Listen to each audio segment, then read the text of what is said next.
Eu sou professora Edisa Fonte, da Universidade Federal do Pará. Estou estudando Benedito Monteiro. E o que eu vou falar é sobre o que eu estou estudando, né? Pesquisando. Publiquei já um artigo na revista Antítese, né? Debatendo basicamente o projeto de reforma agrária que Benedito Monteiro, quando deputado estadual do PTB na Assembleia Legislativa do Pará, apresentou um projeto de reforma agrária. Ele apresentou esse projeto em 62 e ele foi cassado por essa Assembleia em abril de 64. Percebam, não foi os militares que tiraram o mandato do Bené. Quem tirou o mandato do Bené foi a própria Assembleia Legislativa do Estado, né? Então ele foi cassado, mas o Bené tinha sido eleito deputado estadual pelo PTB numa eleição anterior. Então ele foi eleito na primeira vez deputado estadual em 58, foi reeleito depois em 62 e foi cassado em 64. O Bené era uma pessoa que tinha uma atividade política muito forte, tinha relações pessoais, inclusive com o João Goulart, tinha relações pessoais, né, com o PTB, né? O PTB, no momento que o Bené é eleito deputado estadual, tanto na primeira legislatura como na segunda legislatura, ele é um partido em ascensão. De eleição para eleição, ele aumenta a sua bancada estadual no Pará e a sua bancada federal, né? E então o João Goulart, que é o presidente do PTB, né, que assume a presidência da República depois do plebiscito de 63, né, ele assume antes, mas vem o parlamentarismo, aí tem o plebiscito de 63 que volta para o parlamentarismo, para o presidencialismo, e ele então assume, o João Goulart, toda uma direção no PTB, né? E coloca o PTB no debate das reformas de base. E o Bené está junto com ele. Então o Bené era daquela ala do PTB que defendia as reformas de base. E uma dessas reformas de base era a reforma agrária. A historiografia brasileira não fala muito do que aconteceu na Amazônia, silencia sobre o que aconteceu na Amazônia antes de 64. Parece que só tinha disputa pela terra e conflitos agrários em Pernambuco, na Paraíba, só fala muito das ligas camponesas. Então, é um silêncio produzido em relação ao campo e ao debate de reforma agrária no pré-64 no Pará. Então, isso me incomodava muito, né? Como é, então, que não tinha nada produzido a nível de historiografia e o Bené foi preso pelos militares dizendo que ele era um dos maiores comunistas que tinha no Pará. Eles alencaram 4 grandes comunistas que foram presos. O Benedito Monteiro, que era deputado estadual do PTB, o professor Rui Barata, que era professor da universidade, Humberto Lopes, que era um dirigente do partido, e o Parloreiro, que era um estudante. Foram vários presos, mas tinha um quinto, que é o Raimundo Ginks, que era o presidente do CGT. Mas esses 5 foram mais, digamos assim, incomodados e que sofreram torturas ou ficaram presos por muito tempo, eram esses 5, né? Agora, qual desses era vinculado à discussão do campo e da reforma agrária? O Benedito Monteiro, né? Então, desde 60, os militares já vinham vigiando o Benedito Monteiro. Por que eu digo isso? Porque eu li a biografia que o Bené fala dele, que é o livro O Transtempo, mas além disso, eu levantei todos os jornais de Belém, e posso até ceder para você, se quiser, o pessoal de Alenquer, tudo que saiu de reforma agrária, de Benedito Monteiro, de Alenquer, do Baixo Amazonas, essa discussão do campo, nos 3 jornais que tinham em Belém, que era o Liberal, a Folha do Norte e a Província, tá? E aí, agora, com a abertura no Arquivo Nacional, da documentação do SNI, eu fui lá e disse assim, quero todos os documentos, todos, que citem Benedito Monteiro. E aí paguei, claro, vai lá, seleciona e eles me mandaram, eu tenho isso, também posso colocar à disposição se tiver algum arquivo municipal. Então veio em torno de uns 1.900 documentos que citem Benedito Monteiro, não é que ele seja a pessoa principal, citou, veio. Então eu tenho isso no CD, né? E a partir dessa leitura, então eu posso dizer algumas coisas. Uma, quando Benedito Monteiro diz que em 62, lá no Transtempo, os governos militares, os três comandantes militares solicitaram para o Tribunal Regional Eleitoral não referendar a candidatura dele, quer dizer, não deixar ele se reeleger, e o Tribunal Regional Eleitoral aqui concordou, e ele dizia que foi pedido pelos três comandantes. Eu encontro uma documentação no SNI que os três comandantes afirmam isso mesmo, que eles pediram, mas que não teve, que o Tribunal Regional daqui concordou, Bené recorreu para o Supremo e lá no Supremo ganhou, né? E com isso ele foi o deputado estadual do PTB mais votado na eleição de 62, né? Então estão vigiando o Bené desde 62. Então aquilo que o Bené conta no Transtempo, de que ele fazia o trabalho na Belém Brasília e que vinha o exército por trás e rasgava os seus cartazes, eu encontro na documentação do SNI um inquérito policial militar que está lá. Eles guardavam e colocaram no inquérito a cédula do Bené, os cartazes do Bené, as músicas que o Bené botava atrás, a música, o hino do lavrador, como prova. Eles guardaram isso em 62, mas em 64 eles usam isso como prova que ele é comunista. Então é verdade, eles já vinham vigiando o Bené Monteiro desde 62, né?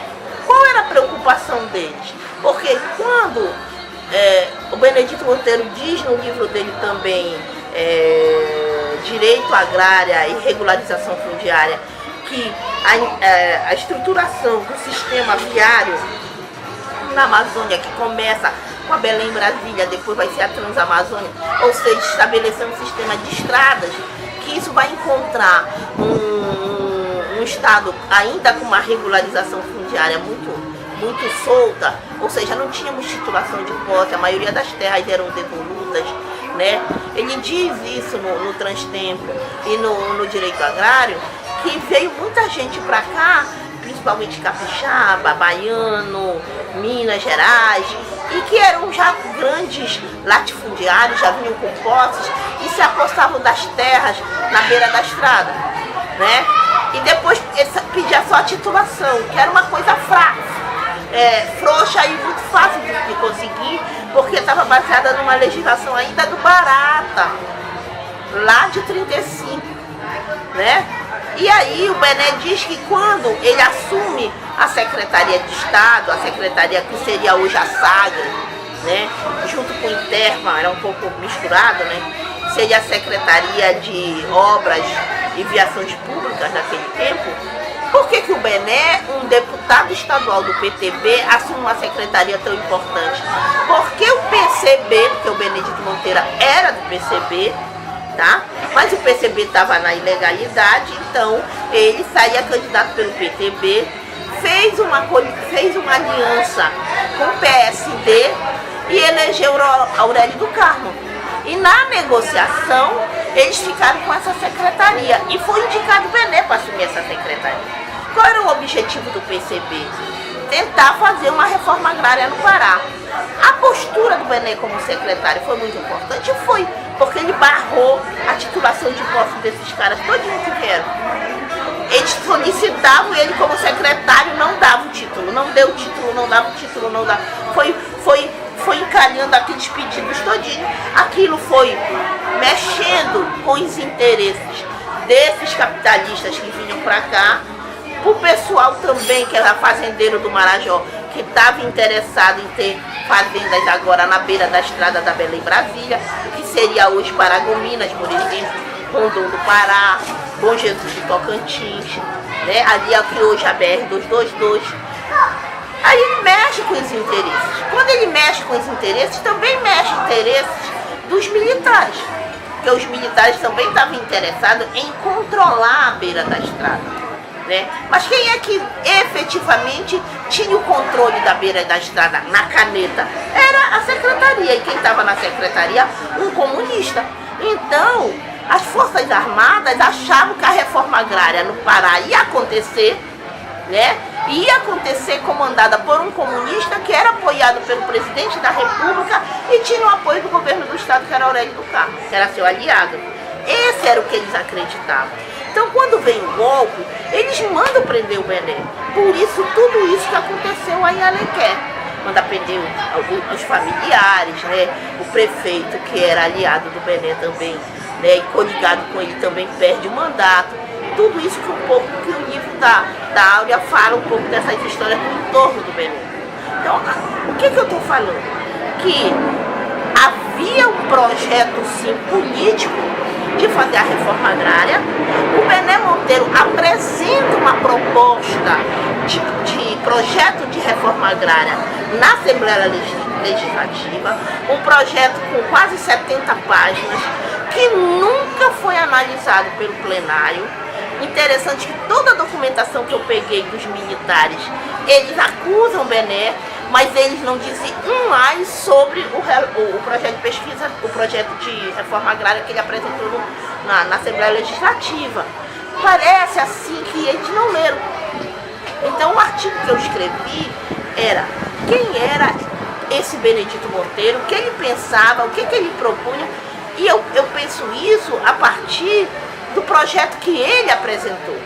Então, um projeto belíssimo, né, que pensa uma distribuição da terra, o acesso à terra, que pensa que deveria estar na terra quem trabalha nela, trabalha com uma concepção de legislação, de posse, né? Discute, inclusive, que seriam vilas agrícolas com conselhos comunitários para definir, inclusive, dá uma discussão um pouco de terra coletiva, apesar de pequena propriedade. É um projeto muito bonito, mas que nunca foi nem avaliado pelo plenário da Assembleia. Mas esse projeto fez com que o Bené perdesse seu mandato, né? Ele continua discutindo isso, porque eu encontrei uma documentação de 79, ele vai dar já depois, vocês sabem que ele foi preso, perdeu o mandato, perdeu o direito de advogar, sobreviveu advogando, fazendo peças, mas não podia assinar, né? Ele começou a dar aula depois no IPAR, dar palestras, depois foi quando ele começou, já nos anos 70, a começar a escrever seus livros.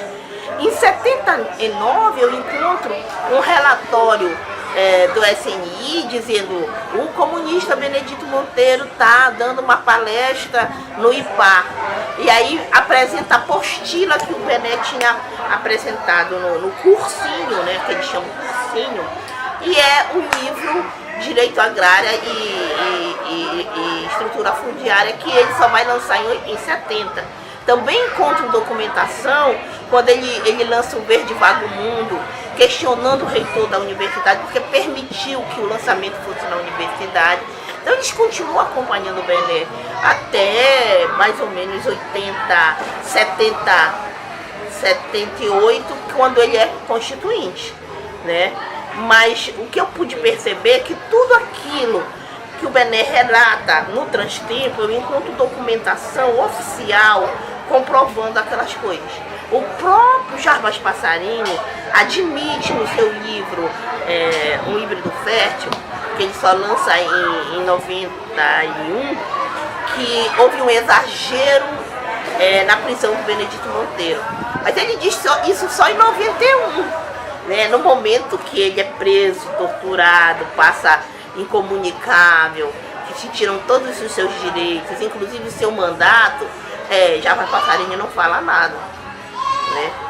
Então eu acho que tem muita coisa ainda para ser pesquisada, ser lida, mas basicamente é isso. Eu insisti nessa pergunta, dia 5 de junho de 2005, nós entrevistamos na Rádio Comunitária. Aí eu fiz essa pergunta para ele. E o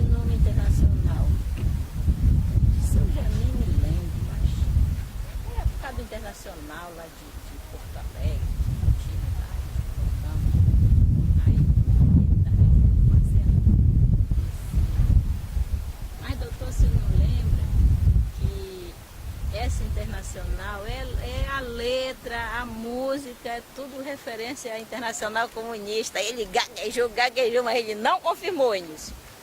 Então, eu não sei se ele queria esconder isso ou se de fato, né, ele tinha a ver com o Internacional daí do Rio Grande do Sul, que eu acredito que não, acho que foi uma desculpa, né, que ele usou.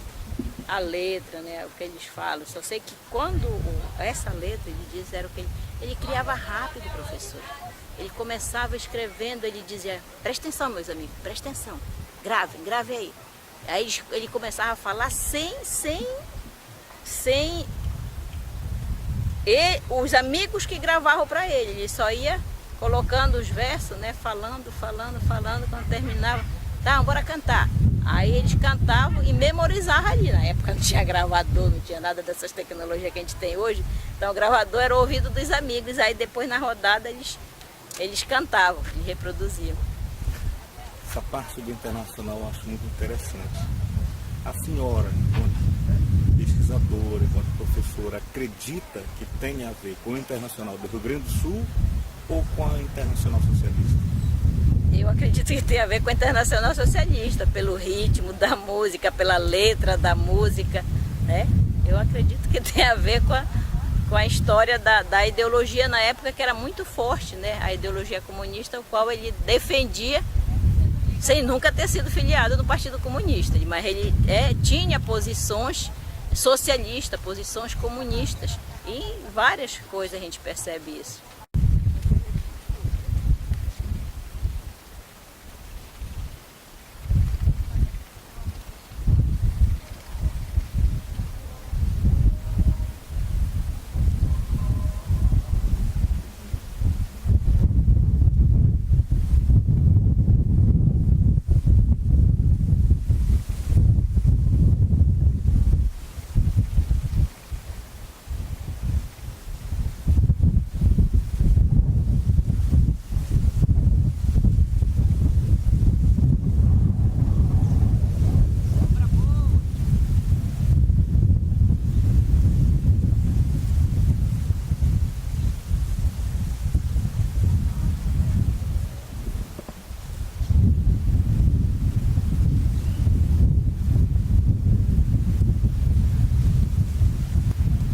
Que apresentou o projeto na Câmara solicitando esse espaço aqui, que aqui é a Praça Belarmino Bente de Souza, que é homenagem ao intendente Belarmino Bente de Souza.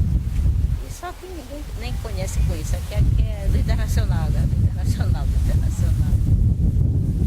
E a fala que a senhora disse? Aqui tinha uma embalbeira.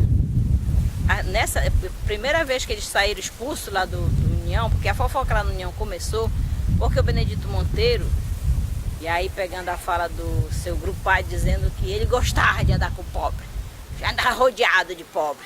E aí ele foi tentar colocar esses amigos dele lá dentro da sede do União.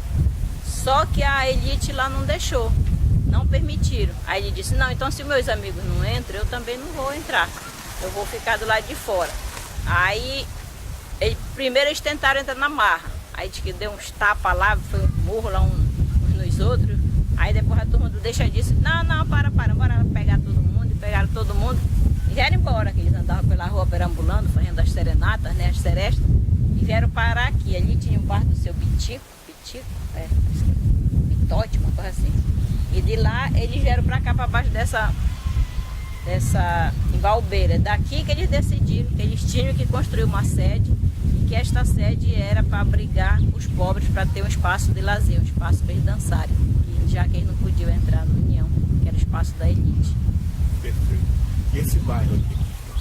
Esse bairro aqui é o bairro da Luanda, né? Foi o bairro que se formou com uma leva de escravos que veio fugido de Belém, os patrões de lá, dos donos deles de lá. E eles começaram a construir a partir dali da Travessa 10 de Outubro para cá, porque eles queriam construir do lado de lá, eles tentaram várias vezes construir do lado de lá. Nessa rua aí da 10 de Outubro era um covão que eles chamavam, que quer dizer que essa água que baixava da serra ia formando aquele buraco enorme, aquela vala, eles chamavam de covão. Então, na mentalidade da elite branca, eles não queriam que os negros morassem para lá do covão. eles tinham que morar do povão para cá, que isso aqui tudo era mata, né? Era tudo, não era habitado. Tanto é que uma das líderes dos escravos, que chamavam para ela de Sinhá Romana, ela enfrentou várias vezes os coronéis e, por último, o marido dela furou a bunda do coronel e assim ele foi preso, ele foi se entregar lá na delegacia e não queriam prendê-lo, ele insistiu que ele queria ser preso e foi preso. E depois ele foi mandado para o Balatal e lá para o Balatal ele morreu. O marido da Sinhá Romana, que eles eram os avós do irmão Everaldo, do pessoal da família Guimarães aqui, eles eram dessa descendência aí. Então eles de lá que eles foram obrigados a construir. Então as primeiras casas aqui do bairro da Luanda, várias das famílias Rodrigues, várias das famílias que foram... O Jacaré, que era o instrutor do Marambiré da Luanda. O Marambiré começou bem ali onde hoje era a oficina da construiu telha lá. Ele tinha um barracão que eles chamavam de ramada lá, e lá que ele instruía os dançarinos do Marambiré. Então esse espaço aqui da Luanda, no princípio, foi um espaço formado pela essa leva de 8 escravos que vieram fugidos de Belém. E até o nome, alguns dizem que o nome foi em homenagem a Luanda. Mas o que dá para perceber é que, na verdade, era uma forma pejorativa, quando principalmente a Sinhá Romana, que já era marcada pelos brancos, quando ela passava na rua, dizia: lá vai a Luanda, lá vai a Luanda, lá vai a Luanda. Então o bairro acabou tendo, foi numa forma pejorativa e que foi ficando chamado de Luanda, por causa dos negros. Perfeito.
A criação do sindicato, a organização dos trabalhadores rurais, o incentivo para a valorização da produção, o incentivo para a permanência do trabalhador na terra, o incentivo para brigar pela construção das estradas lá para o colono, a ajuda que ele dava, financiava toda uma produção para forçar o governo a melhorar o preço da produção do agricultor. Essa baixada dos caboclos de lá dos morros para vir aqui pressionar o prefeito, as autoridades, para fazer essas estradas, para doar essa semente, para distribuir a terra, isto daí, na minha avaliação, são ações que vão pontuando para que a elite vá ficando espinhada. E quando vem o golpe de 64, apesar de que o Benedito já veio marcado lá de Belém, mas isto daqui a elite só vai engordando, né? Aumentando as suspeitas, reforçando as suspeitas que os militares tinham, que o Benedito Monteiro era um comunista, porque tudo que ele fazia tinha a ver com ajudar o pobre para dividir a terra, tinha a ver com ajudar o pobre que estava lá dentro d'água para morar numa casa decente, tinha a ver com a produção ser valorizada do agricultor. Então essas ações aqui do Benedito Monteiro, seja lá no meio da seresta, onde ele sempre participou de grupo de serestas, nos cantos das serestas, por exemplo, 13 de maio, ele fazia seresta em 13 de maio em homenagem ao término da escravidão. Então, esses fatos que parecem isolados, que na verdade tem muito nexo, muita conexão entre eles, isso daí reforça o que os militares vinham dizendo do Benedito Monteiro e que ele já fazia lá em Belém, como superintendente da Supra, com a criação lá assentamento dos colonos, lá naquela região, lá da Transamazônica. Então, isto daí já ia ligando, apontando para ele, olha, ele é um comunista, olha, ele é um comunista, olha, ele é um comunista. Por que não houve um confronto lá nos morros entre os militares e o grupo do Aldo? Porque eles chegavam nas casas das pessoas, de casa em casa, de madrugada. Eles não pegaram o povo todo reunido, entendeu? Eles chegavam de madrugada, tanto que tem um depoimento do seu Raimundo Cardoso, que esse que vai ser obrigado a ensinar o caminho para eles, que na época não tinha estrada, era só o caminho no meio da mata.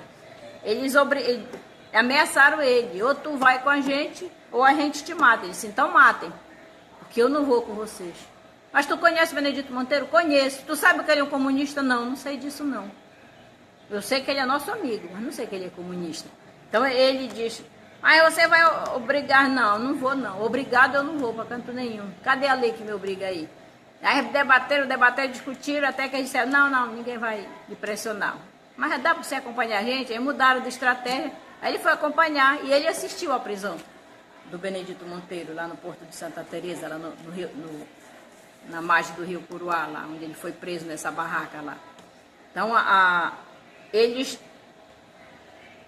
quando eles começaram a prender ela, que era dia 1º de abril, a primeira turma que foi presa, o Omar Arracho, o Aurelino Souza, o vice que não chegou a ser colocado na cadeia porque passou mal, que foi o Zé Simões, a Maria Júlia, que era a única mulher do grupo, amicíssima do Benedito Monteiro, ela vai ser presa nessa turma aí, o Chico da Pelônia, que era um colono lá do quilômetro 23, que foi nessa leva, junto com esses levados para Belém.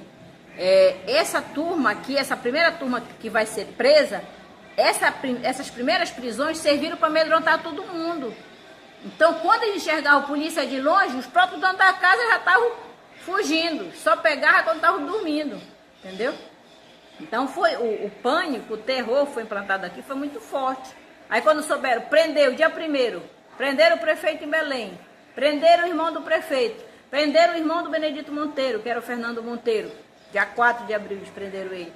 Então, essas prisões aí, lá pelo dia 7, prenderam o pai do Benedito Monteiro, prenderam o pai do Carlos Rocha.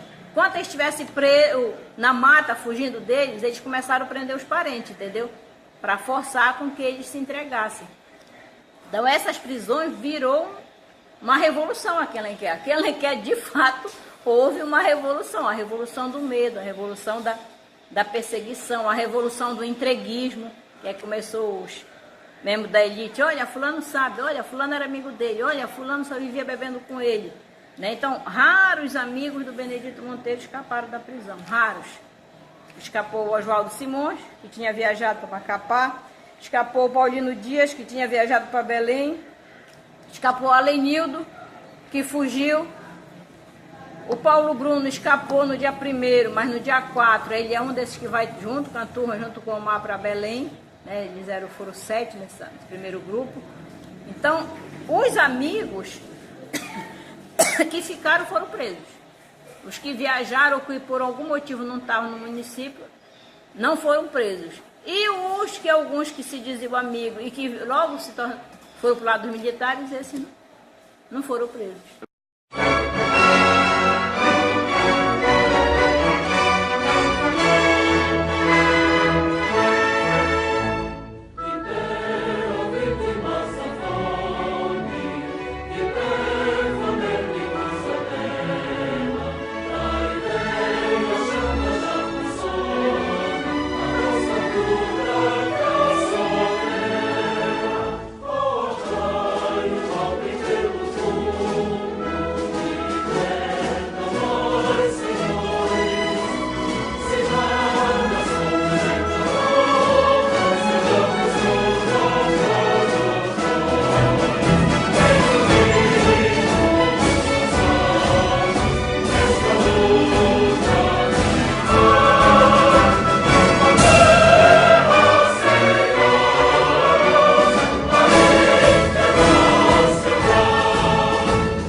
nossa rio cheia de galas, luz que é a força de animais. Logo verás que nossas almas são pagos nossos